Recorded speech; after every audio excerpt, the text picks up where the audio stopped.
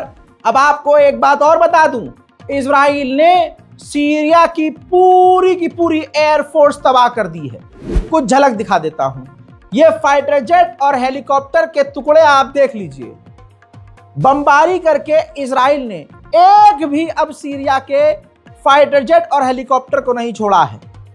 परसों तक रेबल्स पिछवाड़ा हिला हिला कर नाच रहे थे, हेलीकॉप्टर और फाइटर जेट पर बैठ रहे थे और जीत का जश्न मना रहे थे। जी हां, जो रेबल्स के हाथ में फाइटर जेट और हेलीकॉप्टर गए उन तक को इजराइल ने तबाह कर दिया।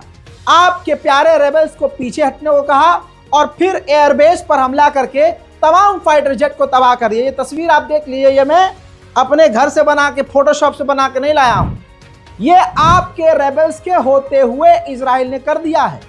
रिपोर्ट यह है कि इजराइल ने जितने फाइटर जेट और हेलीकॉप्टर सीरिया के थे, यानी सीरिया की पूरी एयरफोर्स खराब कर दी, बर्बाद कर दी।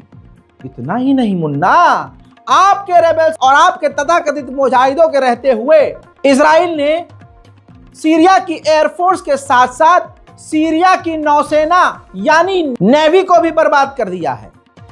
जितने युद्धपोत थे और लड़ाकू नावें थी, नौकाएं, इजराइल ने बमबारी करके वो भी तबाह कर दी है। देखिए,